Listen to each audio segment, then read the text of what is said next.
Hi, this is Katie Ethington with Business 483. I'd just like to give my quick analysis of the Keurig green case here. With this one, I was on the side of the green case. So, a few things just with the case in general is just in regards to the coffee company Keurig, and what they're running into at this point is that they're deciding, should we make our own coffee, do all the processing, or should we try to license it out and make money off of the royalties and the machines? At this point, after reading through our side of the case, I do believe that the company's in a pretty fragile financial situation, so royalties make a lot of sense in the temporarily at this time. Now, of course, going forward, there's lots of different opportunities, but for right now, I think that they do need to focus on building up their um, you know, just building up their company, letting someone else make the coffee, and just collecting the royalties from the specialized K cups. Now, as for our negotiation, it went very well, quite surprisingly. We came in and said that we wanted 10 cents per cup of coffee. And according to our group's calculations, it was more than they could realistically do and have the agreement still make the profit. However, they took it, so without even questioning, so we're not 100% certain if our math is off or if there's just something that we may have missed based off the information they had on their side.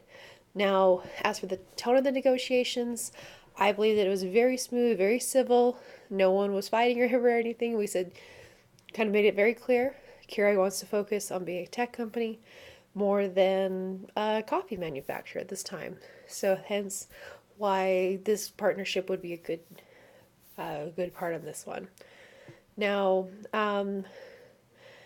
as for what actions our counterparty took that were particularly effective, I'm not 100%, as I said. It went surprisingly better than we'd originally planned, because we did plan on having to go back and forth. However, they kind of accepted all of our terms.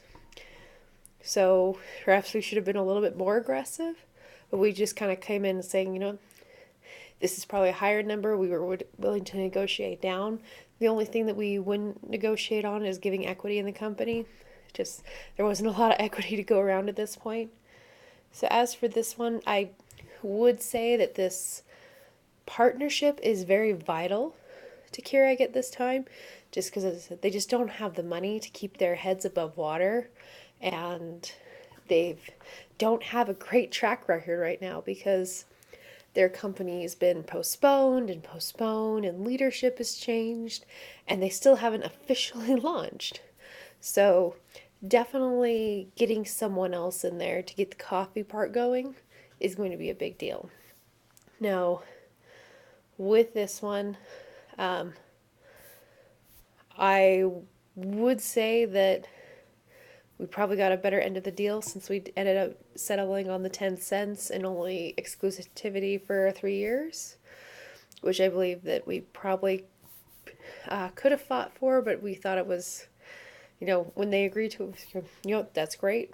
So definitely an interesting case and an interesting negotiation since they just kind of accepted our terms. So don't know if we misunderstood anything, but according to what we wanted, we got a great deal. So thank you for listening.